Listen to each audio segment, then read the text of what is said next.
Family star. Interaction. నేను నాకు చిరంజీవి గారు అంటే ఒక రకమైన ప్రేమ. ఓ స్టార్లా కాదు, ఒక ఫాదర్లీ ప్రేమ ఉంటుంది చిరంజీవి గారి తరపున. మా నాన్నతో కూర్చొని నేను చాలా మాట్లాడుకుంటా, చాలా క్వశ్చన్లు అడుగుతా. చిరంజీవి గారిని 2-3 సార్లు కలిశాను. నా సినిమాలను సపోర్ట్ చేయడానికి, నన్ను సపోర్ట్ చేయడానికి ఎన్నోసార్లు వచ్చారు. కాకపోతే మాట్లాడే టైం కుదరదు. సో ఈరోజు నేను చైర్లు పెట్టమన్నా మీ తరపున, నా తరపున కొన్ని మా నాన్నని ఎట్లా అడుగుతానో క్వశ్చన్స్, నాకు చిరంజీవి గారి గురించి, తన జర్నీ గురించి, మనందరికీ నాకు యూజ్ అయ్యేటివి, మీకు యూజ్ అయ్యేటివి ఏమైనా వస్తాయేమో, అలాంటి క్వశ్చన్స్ నేను అడగాలనుకున్నా. కాకపోతే మాకు ఇటు వినిపించడం కొంచెం ఒక రకంగా ఉంది. మీకు వినిపిస్తుందా క్లియర్గా? మీకు వినిపిస్తుంది కదా? చూద్దాం. మీకు వినిపిస్తా? ఏమొస్తుంది? ఓ సూపర్గా వినిపిస్తుందా? చాలా సూపర్. అయితే ఫస్ట్ చిరంజీవి గారు మీ అందరితో మాట్లాడే ముందు లాస్ట్కి మాట్లాడిపిద్దాం చిరంజీవి గారిని.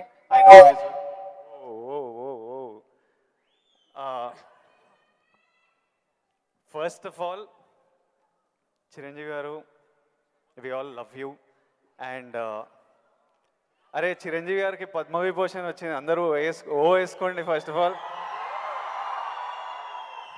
మీకు తెలుసా అసలు ఇండిపెండెన్స్ వచ్చినప్పటి నుంచి ఇండియాలో ఒక 300 మందికి వచ్చింది పద్మవిభూషణ్. అంత రేర్ అవార్డ్ అది చిరంజీవి గారికి మన తెలుగు స్టేట్స్ నుంచి వచ్చింది. మనం అందరం చాలా గర్వంగా ఫీల్ అవుతున్నాము. సో చిరంజీవి గారికి చప్పట్లు అందరికి. First of all let's celebrate. Thank you Vijay. ఇప్పుడు చిరంజీవి గారు, నేను క్వశ్చన్లకు వచ్చేస్తా. నాకు చాలా డౌట్లు ఉన్నాయి. ఫస్ట్ ఆఫ్ ఆల్ అంటే నేను మీ ఏవి చూస్తున్నప్పుడు, మా అందరికీ మీ జర్నీ తెలుసు. ఆ జర్నీ చూసినప్పుడల్లా మళ్ళీ లోపల ఎమోషన్ కలుగుతుంటుంది. ఇప్పుడు నేను ఈరోజు ఇక్కడ ఉంటానని నేను ఎప్పుడు అనుకోలేదు. ఫర్ ఎగ్జాంపుల్ మా నాన్న మిమ్మల్ని ఫస్ట్ టైం షేర్ చేసినప్పుడు మా నాన్న కన్నీళ్ళు వచ్చేసినాయి. ఎందుకంటే మిమ్మల్ని స్క్రీన్ మీద చూసి ప్రేమించి అదొక ఎమోషన్.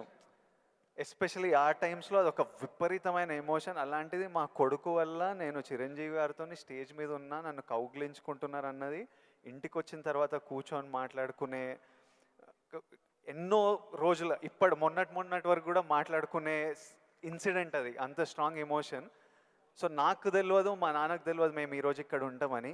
మీరు ఎప్పుడన్నా ఊహించారా ఈరోజు మీరు మెగాస్టార్ చిరంజీవి అవుతారని? మీకు ఈ పద్మభూషణ్, పద్మవిభూషణ్, ఇంత గుర్తింపు, ఇంత ప్రేమ అవుతారని మీరు ఎప్పుడన్నా, మీరు యంగ్ ఉన్నప్పుడు ఎలా ఆలోచించేవారు? ఎప్పుడన్నా ఊహించారా? ఇది నా ఫస్ట్ డౌట్. ఆ ఊహ ఒకే రోజు మొదలవలేదు. నా ఇంట్రెస్ట్ నేను అలా పెంచి పోషించుకుంటూ వెళ్ళే తరుణంలో నాకు కొన్ని విజువల్స్ అనేది నాకు కనపడుతూ ఉండేవి, ఊహించుకుంటుండేవాడిని. దానికి కారణం బహుశా నాకు చిన్నప్పుడు ఏర్పడిన చిన్న తారసపడినటువంటి చిన్న ఇన్సిడెంట్స్. నేను 10th క్లాస్లోను, డిగ్రీల్లోనూ డ్రామాలు వేసినప్పుడు, కాలేజీ బెస్ట్ యాక్టర్ వచ్చినప్పుడు, స్కూల్ బెస్ట్ యాక్టర్ వచ్చినప్పుడు నేను నడుచుకుంటూ వెళ్తుంటే అందరూ ఇతనే ఆ సినిమాలో, ఆ కథలు అవి ఆ నాటికలో చేసింది అది అని అందరూ పొగుడుతుంటే మొత్తం చాలా గర్వంగా ఉండేది.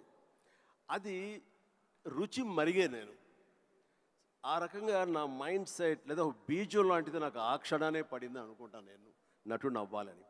ఒక నటుడైతే ఇంతమంది అటెన్షన్ ఉంటుందా? మన కాలేజీ ఫస్ట్ వచ్చినా సరే ఇంతమంది మన ఇంకా చూడరే, అలాంటిది నటుడు అయితే, సెలబ్రిటీ అయితే ఇంత ఇదిగా ఉంటుందా అన్నది అక్కడి నుంచి దాన్ని నర్చర్ చేసుకుంటూ పెంచి పోషించుకుంటూ అలా వచ్చిన అవకాశాలను సద్వినియోగం చేసుకుంటూ ఆల్వేస్ నా దృష్టి ఏంటంటే నేను ఏదో నడుచుకుంటూ వెళ్తుంటే కొన్ని 100 మంది 1000 మంది నన్ను చూస్తారు, చూడాలి అంటూ అలా day after day, year after year పెరుగుతూ వచ్చినమాట వాస్తవం. సినిమాల్లోనే రాణించాలి, సినిమాల్లోనే ఉండాలి అంటూ నా ఇష్టదైవమైన ఆ ఆంజనేయ స్వామిని నేను స్మరించుకుంటూ, ఆయనతో సంభాషించుకుంటూ, ఆయనతోటి బేరసారాలు ఆడుతూ, నువ్వు నన్ను ఆ పొజిషన్ తీసుకెళ్తే నేను నీ కోసం ఈ త్యాగాలు చేస్తాను, నీ కోసం ఇంత క్రమశిక్షణతో ఉంటాను, నన్ను ఆ పొజిషన్ తీసుకువెళ్ళు అంటూ నిరంతరం ఆయనతో ఇంటరాక్ట్ అవుతూనే వచ్చేవాడిని. దేవుడు అనేవాడు ఉన్నాడా లేడా అనే దాని గురించి కానీ దేవుని నమ్మకం అనేది పక్కన పెడితే దేవుడు అనేది నథింగ్ బట్ ఈ ప్రకృతి. దేవుడు is nothing but our inner consciousness, అంతరాత్మగా నువ్వు ఏదైతే ఫీడ్ చేస్తావో, ఏదైతే సో చేసుకుంటూ నర్చర్ చేస్తూ నీళ్లు పోసుకుంటూ పెంచి పోషించుకుంటావో, one day you have to attain that, you have to reach that goal. అదే ఈరోజు జరిగింది. ఇప్పుడు మీరు కాబట్టి నీకు షార్ట్ ఆన్సర్ ఎస్, ఊహించారు ఈ పొజిషన్ రావాలని ఊహించారు, అందుకే వచ్చారు. మీరు ఓకే స్కూల్లో నటించారు, ఆ ప్రేమ మీకు నచ్చింది, ఈ పొజిషన్ సినిమా మీకు ప్రేమ, సినిమాలో ఈ పొజిషన్కి రావాలనుకున్నారు, ఊహించారు.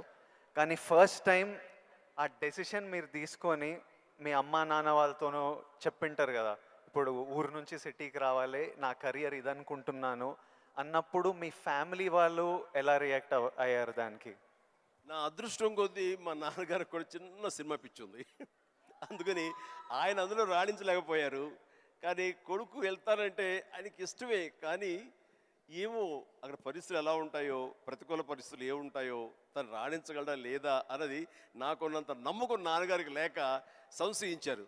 లేదు నాన్న నేను ఖచ్చితంగా వెళ్తాను, అది ఇది నువ్వు జస్ట్ పంపించు అని అంటే, సరే నాన్న అయితే వెళ్ళు, ఇన్స్టిట్యూట్ చేరతానన్నావు కాబట్టి, టెక్నికల్గా నేను నేర్చుకుని వస్తున్నావు అంటున్నావు కాబట్టి I will appreciate and welcome it. But only thing is, ఒకవేళ రాణించలేకపోతే ICAW చేరు, నైట్ కాలేజెస్, అదేనా టైం వేస్ట్ లేకుండా ఉంటుందంటే ఆయన కోసం చేరేది తప్ప నేను అందులో డౌట్ ఉండి అటు కాకపోతే ఇటు అనే డౌట్ నాకు లేదు. అందుకని ఆయన కోసం చేరాను. 6 నెలల్లో ICAW ఆపేశాను, ఇదే కంటిన్యూ చేసి వచ్చాను. ఫిల్మ్ ఇన్స్టిట్యూట్లో ఉండగానే మొదటి సినిమా, ఆ తర్వాత రెండో సినిమా, ఆ సినిమా ఫినిష్ అవ్వకుండా మూడో సినిమా, అట్లా వరుసగా వచ్చిన విజయాలు. ఐ కెన్ సే నాకు భగవంతుడు ఆఫీసులకి ఫోటోలు తీసుకెళ్ళి, సార్ ఇది నా ఫోటో సార్, నేను యాక్ట్ చేస్తాను సార్ అని చెప్పే ఒక పరిస్థితి నాకు కల్పించలేదు. అది చాలా గర్వంగా ఫీల్ అవుతాను. ఆ భగవంతుడు, ఆ ఆల్మైటీ నాకు ఇచ్చేటువంటి ఒక ప్రైడ్గా ఫీల్ అవుతాను. నేను ఎక్కడికి ఏ ఆఫీస్కి వెళ్ళలేదు. నేను ఆ ఫస్ట్ సినిమా మీకు ఎట్లా వచ్చింది సార్? అది కూడా కాకతాళీయం. అంటే ఇది చాలామంది తెలిసేమో అనుకుంటున్నాను. నేను మళ్ళీ చెప్పరా వద్దా, ఆపేద్దామా? సరే చెప్తాను అయితే. ఓకే, నేను ఇన్స్టిట్యూట్ చేరుతున్నాను 78 మేకి నా ఫిల్మ్ ఇన్స్టిట్యూట్ కోర్స్ అయిపోతుంది. 1978కి 77 ఇనీషియల్గా అంటే జనవరి ఆ ప్రాంతంలో నా స్నేహితుడు సుధాకర్ అని వాడు మంచి అవకాశం వచ్చింది. కానీ పునాది రాళ్ళు అనే సినిమాలో 5గురిలో ఒక వేషం చేయాల్సి వచ్చింది. ఆ వేషం చేస్తే నా సినిమాలో నువ్వు చేయలేవు, వద్దు అని భారతీ రాజా గారు అన్నారు. నాకు వెళ్ళి వాళ్ళ దగ్గర నో చెప్పాలంటే భయంగా ఉంది, నువ్వు కొంచెం వస్తే కనుక నేను నో చెప్తాను, కొంచెం ఉంటుందంటే వాడికి భరోసాగా పదరా వెళదాం అని చెప్పి వెళ్ళాను. అండ్ వెళితే చేయడంటే అదే ఎట్లాగా సడన్గా మేము ఫిబ్రవరిలో పెట్టుకున్నాం షూటింగ్, రాజమండ్రిలో అన్నీ సెట్ చేస్తాం, రాకపోతే ఎట్లాగా అది దానికి లేదంటే నాకు గొప్ప అవకాశం వచ్చింది. కిళకే పోగు రైలు, తూర్పుకు వెళ్ళే రైలు అని ఆ సినిమా తమిళ్లో. అండ్ దానికి సరే ఏమైతే చేయడండి మావాడు, అనవసరం వాడు కెరీర్ పాడు చేయకండి, పదరా అని వచ్చాను. ఆగి ఒక నిమిషం, నువ్వు చేస్తావా అని. నేనా, నా ఫిల్మ్ ఇన్స్టిట్యూట్ మేక్ అవుతుంది, అప్పుడుగా నేను చేయకూడదు, ఇట్స్ కమిట్మెంట్ అని మ్యాండేట్ అన్నాను. ఆ తర్వాత 2వ రోజు వచ్చి నా ఇంటి ముందు కూర్చున్నారు వాళ్ళు. కాదు ఎవరు లేరు, నువ్వు చూస్తుంటే కొంచెం బాగున్నావు చెయ్యి అని చెప్పేసి. సరే మాకు కాలేజ్ ఇన్స్టిట్యూట్లో మాకు ఈ స్క్రీన్ టెస్ట్ల కోసంగా ఒక రోజు వెచ్చిస్తాం. సో మనం ఇది అవకాశం ఎందుకు తీసుకోకూడదనే ఉద్దేశంతో నేను సరే వస్తాను అన్నాను. అది ఫిబ్రవరి మంత్. ఫస్ట్ టైం రాజమండ్రిలో నా పేరు మార్చుకుని కెమెరా ముందు నిలబడింది ఆ సినిమా 74. ఆ సినిమా పూర్తి అవ్వలేదు, ఆ షూటింగ్ జరుగుతుండగానే అందులో నా యాక్టింగ్ చూసి కానీ, నా ఎంతూజాజం చూసి కానీ, అందులో ఉండే అసోసియేటు ప్రాణం ఖరీదు అనే సినిమా కూడా అసోసియేట్ అతను చెప్పాడు క్రాంతి కుమార్కి, సార్ సినిమా చేస్తున్నాము, చూడండి మన క్యారెక్టర్ అంటే. ఆయన నన్ను పిలిచారు, బ్రహ్మాండం ఉంది, ఓకే రఫ్ అండ్ టఫ్గా ఉన్నాడు, మనకు కావాల్సిన క్యారెక్టర్కి పాలేరు క్యారెక్టర్కి బాగానే ఉంటాడు అని చెప్పి ఆ సినిమా షూటింగ్ జరుగుతుండగా బాపు గారు ఈ రాజమండ్రికి స్కౌటింగ్ వచ్చారు మనూరి పాండవుల సినిమాకి. ఆ సినిమా షూటింగ్లో నన్ను చూసి మనం అనుకునే క్యారెక్టర్కి, ఆ రఫ్ క్యారెక్టర్కి ఈ అబ్బాయి బాగుంటాడే అని వాళ్ళు బుక్ చేస్తారు. ఆ సినిమా చూసిన తర్వాత బాలచంద్ర గారు మహానుభావుడు, గొప్ప డైరెక్టర్. ఇట్లాగా సినిమా తర్వాత వచ్చింది. ఇదంతా కూడా దైవ సంకల్పం. I bound to be here with this position. దీన్ని ఎలా నేను నిర్వచించను? ఆల్మైటీ ప్రకృతి అనివ్వండి, భగవంతుడు అనివ్వండి, నా ఆంజనేయ స్వామి అనివ్వండి, ఆ తర్వాత దాన్ని ఆదరించి పెంచి పోషించిన వాళ్ళు మీరంతా. అంటే నేను ఎప్పుడు ఒక 2 విషయాల్లో బ్యాటిల్ జరుగుతుంటాయి చిరు సార్ హెడ్లో.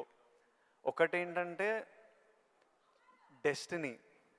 కొందరు ఏమంటారంటే రాసి పెట్టింది జరుగుతుంది, నీకు రాసి పెట్టుందిరా అనే ఆలోచన ఒకటి. ఇంకో నాకున్న ఆలోచన ఏంటంటే కంప్లీట్లీ నా డెస్టినీ నా చేతులు ఉంది, నాకు కావాల్సింది నేను గొడ్డు చాకిరి చేసి అది సంపాదించాలి. ఎవ్వరు మనకు చేసేటోళ్ళు లేరు, ఎవ్వరు చూసేటోళ్ళు లేరు. ఎట్లయినా మనం చేసి మనకు కావాల్సింది మనం సంపాదించుకోవాలన్నది. సో ఈ డెస్టినీ అనేది ఉందా, లేకపోతే కంప్లీట్లీ మన ఓన్ శ్రమన? ఇది నాకు ఇప్పటిదాకా ఫుల్ క్లారిటీ అయితే లేదు. దీని మీద మీ థాట్ ఏంటి? డెస్టినీ అనేది ఎక్కడో ఏవి లేదండి. ఆ డెస్టినీ క్రియేట్ చేసేది కూడా మనమే. మనం క్రియేట్ చేసుకోవాలి. నా పాత్ ఎలా ఉండాలి, దట్ ఈస్ మై డెస్టినేషన్, నా డెస్టినీ ఇది. దాన్ని అచీవ్ అవ్వాలంటే నేనే చేయాలి, అది రీచ్ అవ్వాలంటే నేనే కష్టపడాలి, అక్కడ రీచ్ అవ్వాలంటే నేనే పరిగెత్తాలి, నేనే నడవాలి, నేనే కష్టపడాలి అని మనం అనుకుంటుండగా మన పాత్ మనమే లేచి చేసుకుంటూ ముందుకు వెళ్ళాలి తప్ప ఎవరు రెడీమేడ్గా ఉండి జన్మజన్మల ముందు ఇలా రాసిపెట్టి ఉంటుందనే ట్రాష్ నేను నమ్మను. మనం సాధించుకోవాలి. మన భవిష్యత్తుకి మనమే ఇంజనీర్స్, మన భవిష్యత్తుకి మనమే నిర్మాతలం.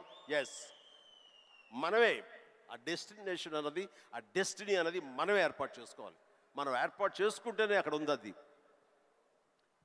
ఇంకోటి, ఇప్పుడు ఈరోజు నేను ఇక్కడ ఉన్నాను, 10 ఇయర్స్లో నేను ఎక్కడ ఉంటానో నాకు తెలియదు. అలాగే మీకు తెలుసు, మీకు విజువల్స్. నాకు కూడా నేను 20-25 ఉన్నప్పుడు నాకు కొన్ని విజువల్స్ కనిపించేటివి. ఇట్లా నేను నిలబడ్డ జనాలు, అరుపులు, ప్రేమ, సినిమా ఇట్లా నాకు కనిపిస్తుంటుంది. మీకు కూడా మీరు చెప్తున్నప్పుడే నేను కనెక్ట్ అయ్యా. అది ఆ విజువల్స్ కనిపించినా ఈరోజు నేను ఇక్కడ ఉంటా అని నాకు తెలియదు. 10 ఇయర్స్ తర్వాత ఎగ్జాక్ట్లీ లైఫ్ ఎలా ఉంటుందో మనకు తెలియదు. మీరు ఇంత జర్నీ చూసారు కాబట్టి మీకు ఆ విజువల్స్ కనిపించాయి, ఈరోజు ఇక్కడ ఉన్నారు. కానీ మధ్యలో స్ట్రెస్ తీసుకున్న రోజులు ఉండింటాయి, డౌట్ పడ్డ రోజులు ఉండింటాయి. ఇట్లాంటివి మీకు ఏం జరిగింది, దాన్ని ఎలా డీల్ చేశారు, మాకేమన్నా అడ్వైస్? ఎందుకంటే వీళ్ళందరికీ కూడా 5 ఇయర్స్లో ఎక్కడుంటారు, 10 ఇయర్స్లో ఎంత పెద్దగా అవుతారు, ఏం ప్రాబ్లమ్స్ వస్తాయో మనకు ఎవరికి తెలియదు. మన శ్రమ మనం చేయాలి 100%. బట్ ఇమోషనలీ, మెంటలీ, సైకలాజికలీ ఎలా ఉండాలో I think there is no better than this man and his journey. ఎవరి లైఫ్ కేక్ వాక్ కాదండి. అండ్ దేనికి కూడా షార్ట్ కట్స్ లేవండి. చాలా హర్డిల్స్ ఉంటాయి, తర్వాత ఎగుడు దిగుళ్ళు ఉంటాయి, ఎత్తు పల్లాలు ఉంటాయి, జయాపజయాలు ఉంటాయి, ఎగ్జైట్మెంట్లు ఉంటాయి, డిప్రెషన్లు ఉంటాయి. ఇవన్నీ కూడా తట్టుకుని వచ్చిన వాడిని, అవన్నీ నాకు జరిగినాయి. ఒకే ఒక ఎగ్జాంపుల్గా చెప్పాలంటే, నా మైండ్ సెట్ ఎలా ఉండిందంటే, ఒక ఉదాహరణకి చెప్పేస్తాను. న్యాయం కావాలనే సినిమా, శారద గారు ఆఫ్టర్ లాంగ్ గ్యాప్ రీఎంట్రీ, ఆవిడ ఒక డిఫెన్స్ లాయర్, నా తరపున కొంగర జగ్గయ్య గారు ఒక డిఫెన్స్ లాయర్, రాధిక ఒక దాంట్లో ఉంది, క్రాంతి కుమార్ గారు పైన క్రేన్లో ఉండి ఆయన కొంచెం ఆపరేట్ చేస్తారు, though is a producer. And 300-400 మంది, ఇప్పుడు ఇక్కడ ఎంతమంది ఉన్నారు ఈ హాల్లో అంతమంది జూనియర్ ఆర్టిస్ట్ తోటి ఉంది. అది లాస్ట్ వర్డిక్ట్ ఆ న్యాయం కావాలి సినిమాకి. సో అందరూ రెడీ ఉన్నారు, నేను బయట ఉన్నాను. అసిస్టెంట్ డైరెక్టర్ వచ్చి పిలిచిన తర్వాత గబగ వచ్చేస్తే నా బోన్లో నేను నుంచున్నాను. అందరూ ముందు ఆయన, ఏంటంటే మేము కూడా పిలవాలా, వచ్చి కూడా పడి ఉన్నారా మీరు, ఏంటంట అప్పుడే సూపర్ స్టార్ అనుకుంటున్నారు మీరేమన్నా, ఉండండి, ఇది పెద్ద పెద్ద యాక్టర్లు లేరా, జగ్గయ్య గారు, శారద గారు అనేసరికి ఒక్కసారి గుండె పిండేసెట్ అయింది విజయ్. ఇందులో నా తప్పే ఉంది, బయటే ఉన్నాను, ఫ్లోర్ బయట వాళ్ళు పిలిచారు, వచ్చాను, కూర్చున్నాను, ఎదురు తప్పేంటి, ఎందుకు అలా అరుస్తాడు, పైగా క్రెయిన్ పైన ఉండేసరికి ఆయన అరుపులు అందరికీ వినపడుతున్నాయి. అలాగే కామ్ అయిపోయాను. ఆ రోజు మధ్యాహ్నం భోజనం చేయబుద్ధి కాలేదు. సాయంత్రం ఇంటికి వెళ్ళిపోయిన తర్వాత నా ల్యాండ్ ఫోన్ వచ్చింది. నేనే క్రాంతికుమార్ని మాట్లాడుతున్నాను. చెప్పండి సార్. ఏం లేదు, శారద జ్ఞాపక శక్తి లేకో ఏమో తెలియదు, ఫిల్మ్ తినేస్తుంది. అప్పట్లో కోట 400 లేదా 500 అడుగులు మాత్రమే ఇచ్చేవాళ్ళు రోజుకి. ఆయన స్ట్రెస్లో ఆయన ఉన్నాడు, ఆయన కోపాన్ని దాన్ని నా మీద చూపించుకున్నాడు. బట్ అది కాదు నన్ను ఎంత నిర్వీర్యం చేస్తుంది, ఎంత డిప్రెస్ చేస్తుంది, ఇంతమంది ముందు నేను ఎంత అవమానానికి గురవుతాను అనుకున్నాను. కానీ ఆయన అన్న మాటలు, అవమానం అన్నీ పక్కన పెట్టి ఒక్క మాట మాత్రం నా మైండ్లో ఉండిపోయింది. అప్పుడు మీరు సూపర్ స్టార్ అనుకుంటున్నారా అని. ఎస్, అయి చూపిస్తా. ఆ ఒక్క ముక్క మాత్రం నా మైండ్లో, నా మదిలో ఉండిపోయింది. కసి పెరిగింది. ఈ అవమానాన్ని, దాన్ని ఆయన మీద రెవెంజ్ తీర్చుకునే కంటే కూడాను దాన్ని నేను ఎదుగుదలకు నా స్టెప్స్గా నేను వాడుకున్నాను. ఇది వాస్తవం విజయ్. ఇలాంటి చాలా జరిగినాయి. నా అవమానాలు కూడా నాకు అనుకూలంగా మార్చుకున్నాను. అందుకని నా ఎవరి మీద ద్వేషం లేదు. ఎవరు ఏమన్నా సరే, ఏ చవాకులు పేలినా సరే ఇలా కూర్చొని నవ్వుకుంటూ ఉంటాను. సార్, ఎందుకంటే ఎంత హార్డ్వేర్ వచ్చారు నాకు మాత్రమే తెలుసు. అంత హార్డ్వేర్ వచ్చారు నాకు ఇవన్నీ తట్టుకోవు, నా దాకా రాదు. That's it. ఇప్పుడు మీరు కూర్చొని మీ రీల్ పడుతుంటే ఇంద్రాలో మీరు చూసింటారు, చూడాలనిలో మిమ్మల్ని మీరు చూసినప్పుడు మీకు ఏమనిపిస్తుంటుంది సార్? ఇప్పుడు ఇంద్రాలో షోరీల్లో మీరు చేసిన, ఇప్పుడు 25 years నుంచి లాస్ట్ 25-30 yearsలో మీ సినిమాలన్నీ డిఫరెంట్ ఏజ్ గ్రూప్లో మీ మెంటాలిటీ డిఫరెంట్గా ఉండింటుంది. అప్పుడు మీ ఇమోషన్స్, మీ స్ట్రగుల్స్ డిఫరెంట్గా ఉండింటాయి. మీ టెన్షన్లు ఏదో సినిమాకి. ఇప్పుడు నాకు ఈరోజు ఫ్యామిలీ స్టార్ రిలీజ్ అవుతుంది. నా షోరీలు ఎప్పుడైనా వేసినప్పుడు నాకు ఎవడే సుబ్రహ్మణ్యంది పడుతుంటే ఆర్ పెళ్లి చూపులది పడుతుంటే నాకు సడన్గా ఆ రోజు నేను ఎంత భయపడుతున్నా నాకు గుర్తొస్తుంటుంది. అంత భయపడాల్సిన అవసరం లేకుండానే అని ఇప్పుడు అనిపిస్తుంది. కానీ ఆ రోజు ఎవరైనా వచ్చి చూస్తారా సినిమా, మన ఫ్యూచర్ ఏంటి, ఆ ఫస్ట్ సినిమాలు ఉంటాయి కదా. కొన్ని సినిమాలు చూసినప్పుడు అర్జున్ రెడ్డి అప్పుడు చూసినప్పుడు అప్పుడు ఎంత ర్యాష్గా ఉండేవాడిని, యంగ్ ఉండేవాడిని, మన జుట్టు వేరేలా ఉంటుంది, మన బాడీ వేరేలా ఉంటుంది, మన ఫీచర్స్ వేరేలా ఉంటాయి. మమ్మల్ని మనం చూసుకున్నప్పుడే ఒకలాగా విచిత్రంగా అనిపిస్తుంటుంది, ఇమోషన్స్ వస్తుంటాయి. అలాంటిది మీరు ఇవన్నీ iconic films, for example Indra అయితే మేమంతా అసలు mad about Indra. Most of your films మీకేమనిపిస్తుంటుంది మీరు చూస్తున్నప్పుడు? నాకు పెద్ద తేడా ఏం లేదు. ఇప్పుడు మ్యూజిక్ వేసి వేడబిట్ ఏమంటే వేస్తాను. ఇప్పుడు అప్పట్లో అలా వేశారు, ఇప్పుడు చూస్తుంటే ఇప్పట్లో అప్పట్లో ఆ రెండు నాకు ఇష్టం లేని పదాలు.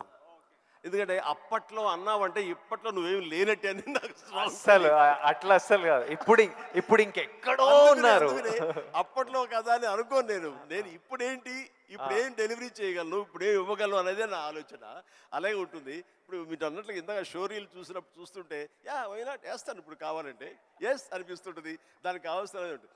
అంటే ఫిజికల్గా అప్పుడంత యాక్టివ్గా ఉంటామా లేదా అనే దాని మీద మనది మభ్య పెట్టుకోకూడదు. కానీ బట్ మిగతా ఎనర్జీ కానీ, జోష్ కానీ, అదే హుషారు, అదే రక్తం, అదే తీరు అంటే మాత్రం ఏం తేడా లేదు. అది ఎప్పుడు. కానీ ఒకటి మీరు అన్నట్లుగా నేను అర్జున్ రెడ్డిలో చూస్తుంటే ఆ రోజు నా కాన్ఫిడెన్స్, నేను నా హెయిర్ స్టైల్, నా పొగరు, ఇవన్నీ చూస్తుంటే అవన్నీ మీ పెట్టుబడులు. అది మీ క్యారెక్టరైజేషన్. నా ఉద్దేశం, నా సలహా ఏంటంటే ఎప్పుడు వాటిని వదులుకోకండి. అవన్నీ కూడా మీకు మీ క్యారెక్టర్ నిలబెట్టేటటువంటి మీ చుట్టూ ఉండే కంచు కోటలు అవి. దాని నుంచి ఎప్పుడు షార్ట్ అవడం కానీ దాన్ని అలా ఉండదు. ఎప్పుడు అదే పొగరుతో ఉండండి, అదే యాటిట్యూడ్తో ఉండండి. You will be loved by many millions of the people. అది మీ ఎస్సెట్. అది ప్రతి వాళ్ళకు ఒక ఎస్సెట్ ఉంటుంది. నేను తల్లగా అరే ఏమో దొబ్బుతున్నారు ఏంట్రా బాబు అన్నానుకో, ఆ డైలాగ్ నాకు అతకదు, నీకు అతుకుతుంది, నేను లైక్ చేస్తాను అట్లా. అందుకని మన దగ్గర ఏవే ప్లస్ పాయింట్స్ ఉంటాయో వాటిల్లోనే మనం మనం ఓన్ చేసుకోవాలి, వాటితోనే మనం ఇంటరాక్ట్ అవ్వాలి, వాటితోనే మనం అట్రాక్ట్ చేసుకోగలగాలి. అందుకనే ఈ అవి మీ అసెట్స్ ఏమున్నాయో అది ముందు గుర్తించాలి. ఏ ఏ క్వాలిటీస్ అయితే ప్రజలు, ప్రేక్షకులు, ముఖ్యంగా మీ అమ్మాయిలు లైక్ చేస్తున్నారో దాన్ని మాత్రం వదులుకోవద్దు అంటారు. వదులుకోవద్దు. Yeah, please do it.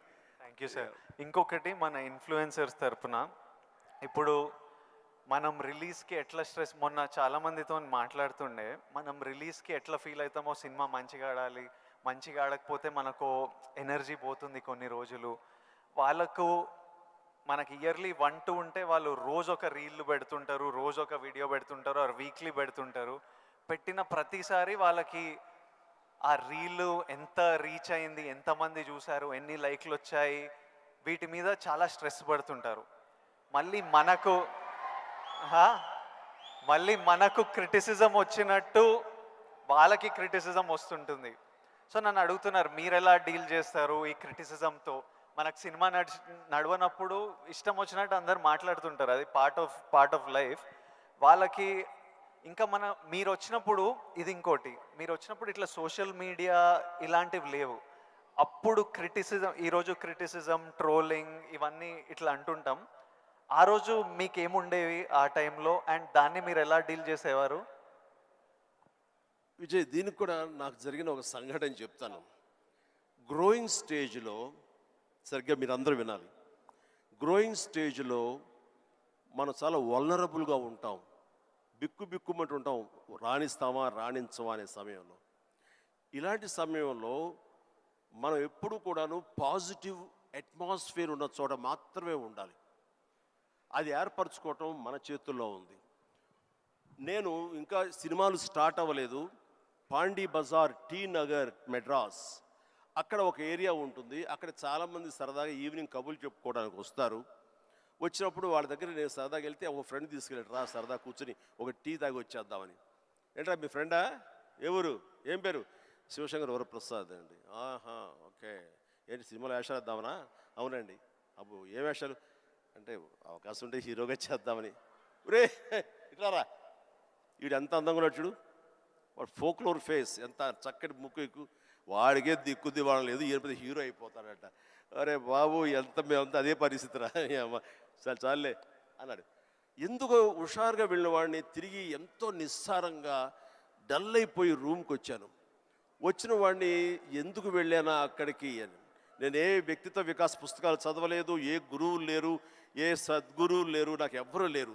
ఆ టైంలో నా ఆంజనేయ స్వామి నేను ఇంటరాక్ట్ అవుతాను, చేసుకుంటాను, నా బాధలు ఆయనతో చెప్తాను, ఆయన నాకు సమాధానం చెప్పినట్లుగా నాకు అనిపిస్తుంది, ఆ సూచనలు తీసుకుంటాను, తద్వారా అలాగే నేను వెళుతూ ఉంటాను. నేను ఎవరు వెళ్ళమన్నారు అక్కడికి? వాళ్ళందరూ దిక్కుమాలి ఎదవలు కదా, ఫ్రస్ట్రేటెడ్ పీపుల్. అక్కడికి వెళ్తే నీకు ఉత్సాహం వచ్చేస్తుంది అనుకుంటావా? మన ఇద్దరం కూర్చున్నాం కదా, మన ఇద్దరం సరదాగా మాట్లాడుకుంటున్నాం కదా, నేను ఎంకరేజ్ చేస్తున్నాను కదా, ఎవడెళ్ళమన్నాడు రా అని. అవును స్వామి, తప్పైపోయింది, నేను వెళ్ళకూడదు, చిచ్చి చాలదు. ఆ క్షణం నుంచి, ఇది I'm talking about 1977 somewhere mid, ఆ రోజు నుంచి మళ్ళీ పాండీ బజార్ వైపు నేను వెళ్ళలేదు. మనం నెగిటివిటీ ఉన్న చోటకు వెళితే, మనం కన్సాలిడేట్ అవుతాం, వెళితే కనుక మనం షార్టర్ అయిపోతాం. దీనికి బెస్ట్ ఎగ్జాంపుల్ అందరికీ తెలిసేలాగా చెప్పాలంటే విజయ్, మనం స్లాబ్ వేస్తే ఆ రోజు వర్షం పడకూడదని అందరం కోరుకుంటాం, చాలామంది తెలుసు. వర్షం చుక్క ఒక్కటి పడితే ఆ రోజున మొత్తం స్లాబ్ అంతా మళ్ళీ వేయాల్సి వస్తుంది, మొత్తం నిరుపయోగం అయిపోతుంది. బట్ ఆరిన తర్వాత 2 days అయిన తర్వాత అదే నీరు క్యూరింగ్ కోసంగా మళ్ళీ వాడుకుంటుంటారు. అంటే ఇంట్లో మహిళలకు తెలియాలంటే పెరుగు తోడు పెడతామండి. ఆ పెరుగు తోడుకున్న సమయంలో ఒక చిన్న నిమ్మకాయ ఇంత ఉప్పు పడింది అనుకోండి, మొత్తం విరిగిపోతుంది. అదే తోడుకున్న తర్వాత అదే ఉప్పు, అదే నిమ్మకాయ పిండుకుంటే ఆ రుచే వేరు. నేను అలా అనుకుని నాకున్న ప్రతికూలాలని నా అనుకూలంగా నేను మార్చుకోవడం మూలంగా నాకు ఇంత మానసిక స్థైర్యం, మానసిక ధైర్యం వచ్చింది. నేను ఎప్పుడు అది అట్రిబ్యూట్ టు మై ఐడల్, నా భగవంతుడికి చూస్తుంటాను. ఈరోజు చాలామంది అనొచ్చు, లేకపోతే నేను నమ్ముతాను దాన్ని, దేవుడు అనేవాడు లేడు, దేవుడు అనేవాడు nothing but inner consciousness. But అది చిన్నపిల్లలకి చెప్పకూడదు, చిన్నపిల్లలకి చెప్తే కన్ఫ్యూజ్ అయిపోతారు. సో భగవంతుడు ఉన్నాడనే నమ్మండి, భగవంతుడి ఇంటరాక్ట్ అవ్వండి. ఇవన్నీ కూడా లేటెస్ట్ స్టేజ్లో ఇవి నాతో నేను సంభాషించుకోవడం తర్వాత తెలుస్తుంది. బట్ ఎస్ దట్ హౌ నన్ను నేను మార్చుకుంటూ మలుచుకుంటూ ఈ స్టేజ్కి వచ్చాను. ఇప్పుడు ఒక చిన్న కాంప్లికేషన్ సార్, మా జనరేషన్ ఇప్పుడు కొత్తగా మీకు కూడా మనందరికీ ఒక చిన్న కాంప్లికేషన్ ఏంటంటే, అప్పుడు మీరు వీళ్ళు ఫ్రస్ట్రేటెడ్ వాళ్ళు పాండి బజార్లో కూర్చున్నారు, అక్కడ వెళ్ళొద్దు, నెగిటివిటీ నుంచి దూరంగా ఉండాలి, మనం ఎందుకు అక్కడ వెళ్ళాలని దూరంగా ఉండి మీ పని మీద మీరు ఫోకస్ చేశారు. ఇప్పుడు ఇంటర్నెట్ వచ్చేసరికి మనం ఎక్కడ పోవక్కర్లే, మనం పాండి బజార్ వెళ్ళకపోయినా వాళ్ళు ప్రతి దగ్గర చుట్టుపక్కల అందరికీ ఉంటారు, వాళ్ళ వీడియో వాళ్ళు చేసుకుంటే కింద ఎవడో వచ్చి వేస్తూనే ఉంటారు. ఇప్పుడు దీన్ని ఈ జనరేషన్ ఎట్లా డీల్ చేయాలి? ఇప్పుడు కొత్త కొత్త రకాల ప్రాబ్లం వస్తున్నాయి ప్రతి ఇయర్. సో దీన్ని మాలాంటి వాళ్ళు, ఈ జనరేషన్ వాళ్ళు ఎలా డీల్ చేయాలో ఎనీ ఇన్పుట్స్? ఆ రోజుల్లో మాకు ఇలాంటి సోషల్ మీడియా ఇది లేక ఏదైనా సరే అంతర్మదనంలోంచి పుట్టుకొచ్చేటువంటి ఆ రిజల్ట్, ఆ నవనీతం అంటామో ఏమంటామో క్రీమ్ అంటామో, అదే మమ్మల్ని ముందు నడిపిస్తుంది. కానీ ఈ రోజున ఎవరికి ఏ డౌట్ వచ్చినా వచ్చినా అబండెంట్ ఇన్ఫర్మేషన్ ఈరోజు మన చేతిలో దొరుకుతుంది. బట్ ఓన్లీ థింగ్ ఈజ్, నువ్వు దాన్ని పాజిటివ్ సైడ్ విష్ చేస్తున్నావా, నెగిటివిటీ సైడ్ విష్ చేస్తున్నావా? నెగిటివ్ సైడ్ అనేది చాలా ఈజీగా అట్రాక్ట్ అయిపోతాం మనం. అది ఎగ్జైట్మెంట్ ఇచ్చేస్తుంటుంది అండ్ ఎక్కడ లేనటువంటి హుషారుని ఇచ్చేస్తుంటుంది. అది అలా కాదు, ఇది హుషారు ఇవ్వకపోవచ్చు, బట్ ఇది జీవితాన్ని ఇస్తుంది. రెండిట్లో ఏది కావాలి నువ్వు కోరుకోవాలి, కోరుకుంటే రెండింటికి సంబంధించిన ఇన్ఫర్మేషన్ ఫుల్లెస్ట్గా నీ చేతిలో ఉంటుంది. ఎప్పుడు ఏ డౌట్ వచ్చా సరే ఇంకో గురువుని ఎవరు అడగక్కర్లేదు, జస్ట్ నీ ఫింగర్ టిప్స్లో నీకు ఉంటుంది. దీనికి మార్గం ఏంటి, ఎలా ఉండాలి ఏంటి అని చెప్పే గురువులు ఎంతోమంది ఉన్నారు. అందుకని నేను కూడా ఏం చేస్తుంటే జపనీస్గా వాళ్ళ సేయింగ్స్ కానివ్వండి, ఇలాంటివి కొన్ని ఉంటాయి, అవన్నీ నేను మధ్య మధ్యలో వస్తుంటే వాటిని ప్రిజర్వ్ చేసుకుంటూ ఉంటాను, అన్ని కంపెల్ చేసుకుంటూ తీరిగ్గా ఉన్నప్పుడు వాటిని చూస్తూ ఉంటాను. అవి 1-2 సార్లు నేను ఓన్ చూసుకుంటుంటే నా క్యారెక్టర్ అది హెల్ప్ అవుతాయి అనుకుంటాను. అలాగా ఈరోజు నిజంగా బోల్డ్ అంత ఇన్ఫర్మేషన్ ఉంది. అండ్ సీక్రెట్ అనే ఒక బుక్ నేను ఒక 20 ఏళ్ల క్రితం చదివాను. అది నా ఎంత ఇన్ఫ్లుయెన్స్ చేసింది, ఎంత ఉపయోగపడింది నాకంటే అంత ఇంత కాదు. అట్లాగే డే టు డే లైఫ్లో నేను ఎలా ఉండాలి అంటలో డోంట్ స్వెట్ స్మాల్ స్టఫ్ అనే ఒక బుక్ ఒకటి ఉంది. నేను పెద్ద రీడర్ ఏం కాను, బట్ ఎవరైనా సజెస్ట్ చేస్తున్నావు అంటే ఈ బుక్ చదువుతుంటే ర్యాండమ్గా పేజీ తీస్తే ఒక ఇన్ఫర్మేషన్ ఉంటుంది, అందులో ఎలా నడుచుకోవాలనే దాని మీద ఉంటుంది. మన పని వాళ్ళ మీద మనకు చాలా కోపం వచ్చేస్తుంది, మన వర్కర్స్ మీద. మరి చెప్తే అర్థం చేసుకోరా ఫుల్ అని వాడు చెబితే వెంటనే అర్థమైతే వాడు మరొక మెగాస్టార్ అవుతాడు.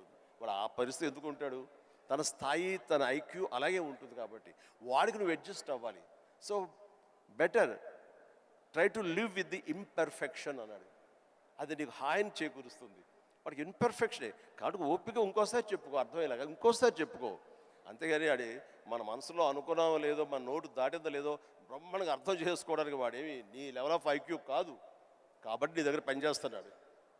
సో అట్లాగా ప్రతి నా రొటీన్ లైఫ్లో నన్ను నేను చక్కగా నా జీవితం తీర్చిదిద్దుకోవడానికి ఈరోజు మీరన్న ఈ ఇన్ఫర్మేషన్ సోషల్ మీడియా నాకు ఉపయోగపడుతుంది. అండ్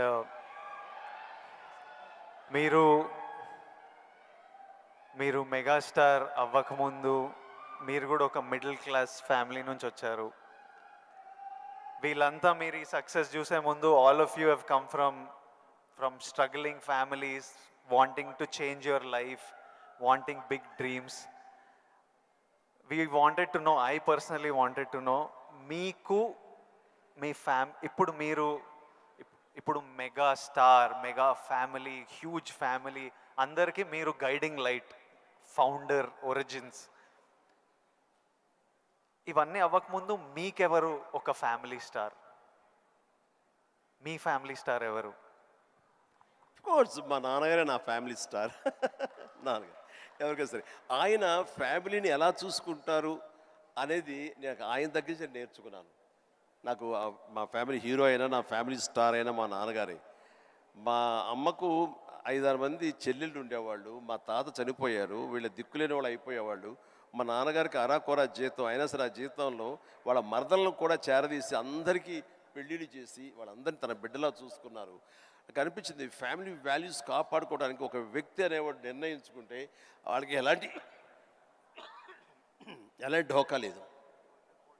అందుకనే నేను కూడా ఫ్యామిలీస్కి ఎంత విలువిస్తాను అనేది నేను సురేఖ కలిపి ఫ్యామిలీ ఎంత ఎదిగినా ఎవరి ఫీల్డ్లో వాళ్ళ ఎంత హైట్స్కి వెళ్ళినా ఒక్కొక్క అకేషన్లో మనందరం కలిసిగా మనం ఉండాలి. ఆ 3-4 డేస్ మనం కలిసి ఉండటం మూలంగా మళ్ళీ ఉండే ఇన్హిబిషన్స్, భేషజాలు, చిన్న అరాకొర ఉండేటువంటి మిస్అండర్స్టాండింగ్స్ ఇవన్నీ కూడా సమసిపోయి మనం ఎంతో మళ్ళీ మన బాండింగ్ చాలా స్ట్రాంగ్గా ఉంటుంది. సో ఇదే విధంగా మనం వెళ్ళొచ్చు అంటాను. మొన్న ఈ మధ్య సంక్రాంతికి అలాగే కలిసాము. దానికి ఎన్ని నెలలు ఎఫర్ట్స్ ఉన్నాయో తర్వాత పక్కన పెట్టి ఎందుకంటే అందరూ సెలబ్రిటీసే కాబట్టి. బట్ దాని రిజల్ట్ ఏంటి, అమెరికా మేము వెళ్ళినప్పుడు ఏమంటే ఆ ఫోటో చూస్తుంటే ఇంత బిజీ పీపుల్ ఇలా కలిసి సంక్రాంతి బాగా స్పెండ్ చేస్తున్నారే, మనం ఇలాగే ఉంటాము, మనం కూడా అనుకుని కలవచ్చు కదా, ఎందుకు కలవం అనేది ఆ ఫోటో మాకు ఎంత ఇన్ఫ్లుయెన్స్ చేస్తుంది. ఆ పిక్చరు ఇది మీరు ఎంత గ్రేట్ మెసేజ్ ఇచ్చారు మీరు అనేది అంటుంటే వావ్ థ్యాంక్ యూ అనుకున్నాను. మీరందరూ కలిసి సెలబ్రేట్ చేస్తుంటే మేమంతా చాలా ఎంజాయ్ చేస్తాం. మీరు దోశలు చేస్తుంటారు అందరి కోసం. మీకు ఎలాంటి సినిమాలు చూడడానికి ఇష్టపడతారు Chiru sir? What films do you enjoy watching?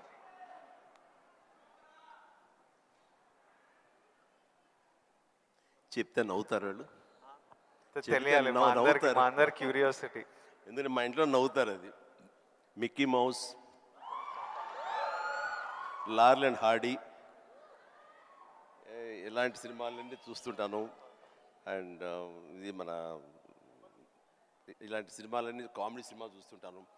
సినిమాలుగా చూస్తే జాకీ చాన్ సినిమాలు చూస్తుంటాను, ఆ యాక్షన్ హై ప్యాక్ట్. ఇంకొంచెం బెటర్ సినిమాలు అంటే ఇప్పుడు టాప్ గన్ అని మొన్న వచ్చింది కదా, టామ్ క్రూజ్, ఇలా చూస్తుంటాను.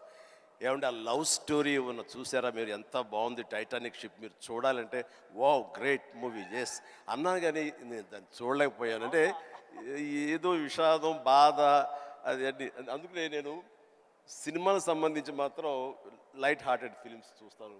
అందుకని నాకు మా గ్రాండ్ డాటర్స్ మాత్రం మంచి మ్యాచ్ అవుతుంటుంది.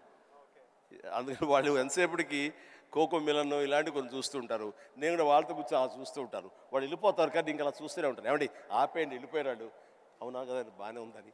అంటే ఆ మిక్కీ మౌస్ వాటిలో ఉండే టైమింగ్ అని అది కానీ ఆ క్రియేటివిటీ చాలా ఇంట్రెస్టింగ్ ఉంటుంది, అలా చూస్తూ ఉంటాం. అందుకనే నవ్వుకుంటారు ఎవరైనా సరే. And one last question sir, మన లైఫ్ ఐ నో పర్సనలీ నా లైఫ్ చాలా మారిపోయింది లాస్ట్ 10 yearsలో. మీ లైఫ్ ఎంతో మారిపోయి ఉంటుంది ఫ్రమ్ మీరు స్టార్ట్ అయినప్పటి నుంచి ఈ రోజుకి. కానీ నాకు ఇంకా నా హెడ్లో ఇంకా ఆ పిల్లోడిని, ఎందుకంటే నేను 25 years వరకు ఒక లైఫ్ చూశాను, ఇప్పుడు 34.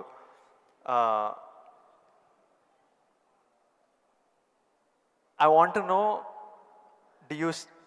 ఇంకొన్ని అలవాట్లు అలా ఉండిపోతాయి. ఫర్ ఎగ్జాంపుల్ కొన్ని మిడిల్ క్లాస్ అలవాట్లు, అలానే మీరు ఎంత లగ్జరీ ఎంత డబ్బు చూస్తున్నా కొన్ని హ్యాబిట్స్ అలా ఉండిపోతాయి. ఫర్ ఎగ్జాంపుల్ నేను ఇప్పటిదాకా నా షాంపూ బాటిల్ అయిపోతే ఇంకా దాంట్లో నీళ్లు నింపి ఇట్లా షేక్ చేసి పోసుకొని అప్పుడే బాటిల్ పడేస్తాను, లేకపోతే నా వల్ల కాదు పడేయడం. అట్లాంటిది మీకేం హ్యాబిట్స్ ఉన్నాయి ఈ రోజు వరకు? నా మనసును టచ్ చేసావు. నేను నా గోడు చెప్పుకుంటాను. లైట్లన్నీ ఆన్ చేసి వెళ్ళిపోతానండి, నేను మళ్ళీ వెళ్ళి అన్నీ ఆఫ్ చేసుకుంటూ వెళ్తానండి. టెల్ మీ ఒక 5 చెప్పండి ఇలాంటివి. అలాగా తర్వాత హీటర్ ఆన్ చేస్తారు, గీజరు అంత స్నానం అయిపోతే వెళ్ళిపోతారు, నేను ఎత్తుక్కుని గీజరు ఆన్ చేస్తాను. ఇప్పుడు టెన్షన్ ఎక్కువైపోయి ఏం చేస్తారంటే నా మొబైల్లోనే మా ఇంట్లో ఉండే ఆల్ లైట్స్, ఏసీస్ ఇవన్నీ. మీరు నమ్మరు, ఇవాళ చరణ్ ఏదో బ్యాంకాక్ వెళ్ళిపోయాడు, వెళ్ళిన తర్వాత ఆవిడ ఫ్లోరు క్లోజ్ చేశారు, ఏమైనా లైట్లు ఆన్ చేసి వెళ్ళిపోయారు ఏంటో చెప్పేసి మొబైల్ యాప్ ఓపెన్ చేసి అరే చాలా 5-6 లైట్లు ఆన్ చేస్తున్నాయి, ఎవరి కోసం ఇవి చూసుకోరు వ్యధవాలు అని చెప్పేసి మొత్తం అంతా కలిపి అన్నీ ఆఫ్ చేసుకుని వచ్చాను. దీన్ని మిడిల్ క్లాస్ మెంటాలిటీ అంటారు. ఇది అవసరం ఈ రోజున. వాటర్ కూడా ఎక్కువ ఎస్ థ్యాంక్ యూ. ఈ రోజున నువ్వు అంటున్నావు నువ్వు షాంపూ చెప్పావు కదా, నేనేం చేస్తాను చెప్పనా, అయిపోయిన సోపులన్నీ కలిపి గట్టిగా కంప్రెస్ చేసి, ఇది నిజమండి నమ్మరు, ఇది చెబితే సో ఇలా నీళ్లు పోసుకుని కుదించి ఆఖరి షాంపూ అది నేను వాడతాను. అందుకనే ఆయన చెప్పగానే ముందు నాకు చాలా రిలేట్ అయ్యాను నేను. సో సోప్ ముక్కలన్నీ కలిపి కంప్రెస్ చేసి అదో సోప్ లాగా వాడి అది వాడతాను. అంటే మన మెంటాలిటీ అలా ఉంది, అలా చేయాలి ఈ రోజున అలాగే వాటర్ కూడా నేను చెప్తాను. ఈ వాటర్ క్రైసిస్ రాబోతున్నందుకు ఈ మధ్య మేము బెంగళూరులో హౌస్ కట్టామండి. బెంగళూరులోని ఎంత నీటి ఎద్దడి ఉందని మీకు అందరికీ తెలుసు. అక్కడ ఇంకుడు గుంటల్లాగా పెట్టి వాటర్ని గ్రౌండ్లో ఆ వాటర్ బెడ్స్ మెయింటైన్ చేయడం కోసం ఎవరు ప్రయత్నాలు చేయలేదు. అలాంటివి చేయాలని చెప్పేసి నేను 1 year బ్యాక్ నేను అన్నీ ఏర్పాటు చేశాను. ఇప్పుడు ఈ మధ్య దాన్ని ట్వీట్ చేశాను, ఇలా చేశాను బెంగళూరులో నా ఇంట్లో. ఇది ప్రతి ఒక్కరు చేసే కనుక ఆ నీటి రిజర్వ్ కన్జర్వేషన్ మనం ప్రొటెక్ట్ చేసుకోవచ్చు అని చెప్పి ఇది చాలా అవసరం అండి. ఇది ఇలాంటివన్నీ కూడా చూసేవాళ్ళకు ఉంటుంది. రేపు పొద్దున మేము సంద కలిపి సోపు ముక్కలని మడతపెట్టి అని రాస్తారు, అది ఎగత్తాళిగా రాస్తారు. మీరు దాని నుంచి నీతిగా రాయండి, 10 మందికి ఉపయోగపడుతుంది. వాటర్ ఇంత జాగ్రత్తగా మన షాంపులు కానీ విజయ్ దేవరకొండ, చిరంజీవి లాంటి వాళ్ళు ఇలా వాడుతున్నారు. వాళ్ళు సూపర్ స్టార్స్ అయ్యి ఉండొచ్చు, లగ్జరీ లైఫ్ అయితే అయి ఉండొచ్చు. అయిపోగా తీసి పడేరండి, అందులో నీళ్లు పోసుకుంటూ షేక్ చేసుకుంటూ వాడతారు. సోపు ముక్కల్ని 4-5 ముక్కల్ని అతికించుకుని ఒక సోపుగా చేసుకుని మళ్ళీ ఏదో వారం పాటు వాడుకుంటారండి. అండ్ ఒక ట్యాప్ ఓపెన్ చేసి షేవింగ్ చేసుకున్న ఇంకోటి చేసుకున్న ఆ వాటర్ని వేస్ట్ చేయకుండా ప్రొటెక్ట్ చేసుకుంటారండి. లైట్స్ అన్నీ ఆఫ్ చేసుకున్నావా లేదా, గీజర్ అన్నీ ఆఫ్ చేసావా లేదా అని వస్తూనే చూసుకుంటూనే ఉంటామండి, despite our busy schedules. So సామాన్యులకి ఇంకెంత బాధ్యత ఉంది, చెయ్యాలి. అందుకని ఇవన్నీ కూడా మీరు సరదాగా రాసుకున్నా సరే వీటి వెనకాల ఆంతర్యం మాత్రం సీరియస్నెస్ మీ ద్వారా, మీలాంటి ఇన్ఫ్లుయెన్సర్స్ ద్వారా ప్రజానీకానికి వెళ్ళాలి. ప్రతి వాళ్ళు ఉండాలి. అందరూ తల ఒక చేయిస్తేనే, సో ఒక బిందు కలిస్తేనే సింధు అన్నట్లుగా మీరు అందరూ అనుకుంటేనే నీటి ఎద్దడి లేకుండా జరుగుతుంది, ఈ పవర్ కట్ లేకుండా జరుగుతుంది. అందుకని ఆ రకంగా ఇన్ఫ్లుయెన్సర్స్ వీళ్ళందరూ ఉపయోగపడాలి. చాలా మంచి క్వశ్చన్ వేసి టచ్ చేసాం. నాకు ఒక్క డౌట్ వస్తుంది విజయ్, రేపు మీ సినిమా రిలీజ్ కదా, ఆ సినిమా గురించి కదా మాలాంటి వాళ్ళు అడిగితే మీరు చక్కగా చెప్తే వాళ్ళకి క్యూరియాసిటీ ఉంటుంది. నా గురించి, నా గతం గురించి ఎందుకు చెప్పు. ఇదే ఇంట్రెస్టింగ్ సార్. ఇది మా అందరికీ పనికొచ్చే యూస్ఫుల్. నేను మిమ్మల్ని కలిసినప్పుడల్లా ఈ టాపిక్ మాట్లాడదామని కూర్చుంటా, కానీ మీకు షార్ట్ రెడీ మిమ్మల్ని ఎప్పుడు సెట్స్ మీద కలుస్తా, లేకపోతే ఈ ఫంక్షన్లలో కలుస్తా. ఈరోజు మంచిగా నాకు ఆపర్చునిటీ దొరికింది. అండ్ ఐ నో నాలాంటి వాళ్ళు ఎంతోమంది ఇది వినడానికి వెయిట్ చేస్తుంటారు. ఎందుకంటే మీ జర్నీ మనకి ఇన్స్పిరేషన్ మన చుట్టుపక్కల నుంచే తీసుకోవాలి. నేను యాక్టర్ అవుదామని నేను ఫిక్స్ అయినా, నేను యాక్టర్ అవుతా, నేను యాక్టర్ కాదు చాలా పెద్ద యాక్టర్ అవుతా అని చెప్పేవాడిని. ఒక్క సినిమా లేదు చేతిలో, కానీ ఇట్లాంటి ముచ్చట చెప్పేవాడిని. కానీ ట్రై చేసినప్పుడు నాకు అర్థమైంది ఇది ఈజీ కాదరా, అసలు ఆఫీసులకే ఎంట్రీ ఇస్తలేరు అన్నప్పుడు. సో నేను రోజు ఇంట్లో ఒక 2-3 years అట్లా ఇంట్లో కూర్చొని ఇంకా కొంచెం లో అయిపోతుంటే డాడీ అప్పుడు మీ గురించి చెప్పేవారు, అరే చిరంజీవి గారు మీ స్టోరీ చెప్పేవారు, మీరు ఎట్లొచ్చారు, ఎట్లా మీ పర్ఫార్మెన్స్తోని, మీ బిహేవియర్తోని, మీ ఇంటెలిజెన్స్తోని మీ జర్నీ గురించి మాట్లాడి, and he reminded me that you came from nowhere. And నాకు అరే ఇంకొకరు వచ్చి ఈరోజు అప్పటికి మీరు మెగాస్టార్, అరే ఎవరో ఫ్రమ్ నథింగ్ వచ్చి మెగాస్టార్ అయ్యారంటే మనం ఎందుకు కాలేమో, అవ్వచ్చు కదా అని నేను మీ జర్నీ నుంచి అది తీసుకున్నా. సో ఈరోజు ఈ కాన్వర్జేషన్ నుంచి ఎంతోమంది ఎన్నో డీటెయిల్స్ తీసుకుంటారు, ఎవరికో ఎలానో హెల్ప్ అవుతుంది అన్న నమ్మకం. అందుకే ఈ కాన్వర్జేషన్. అండ్ ఫ్యామిలీ స్టార్ గురించి April 5th వస్తుంది. మిగతా కంటెంట్ అంతా మీరు చూసారు, ఇంకా చెప్పే అవసరం లేదు. ఈరోజు బుకింగ్స్ కూడా ఓపెన్ అయిపోయాయి. ఐ నో దట్ చిరంజీవి గారు చూసిన తర్వాత విపరీతంగా ఎంజాయ్ చేస్తారు. చిరంజీవి గారికి గీతా గోవిందం కూడా చాలా ఇష్టం. గీతా గోవిందం చూసి మా సక్సెస్ మీట్కి వచ్చి ఎంతో ఎంజాయ్ చేశారు కాబట్టి మా సక్సెస్ మీట్కి వచ్చి మాతో సెలబ్రేట్ చేశారు. అండ్ ఐ నో ఇది నెక్స్ట్ లెవెల్ ఆఫ్ గీతా గోవిందం ఉంటుంది కాబట్టి చిరంజీవి గారికి హ్యూమర్ ఇష్టం కాబట్టి.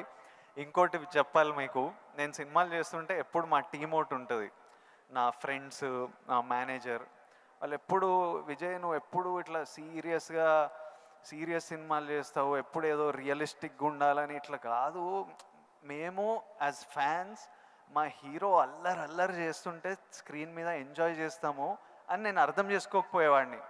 ఊరికే మీ ఎగ్జాంపుల్ ఇచ్చేవారు, చిరంజీవి గారు స్క్రీన్ మీద అల్లరి చేసి డ్యాన్స్ చేసి అట్లా మమ్మల్ని ఎంటర్టైన్ చేస్తే మేము ఎంత ఎంజాయ్ చేస్తాము అని నాకు గుర్తు చేసి మీ సినిమాలు రిలీజ్ అయినప్పుడల్లా నాకు పంపిస్తారు ఈ చూడు.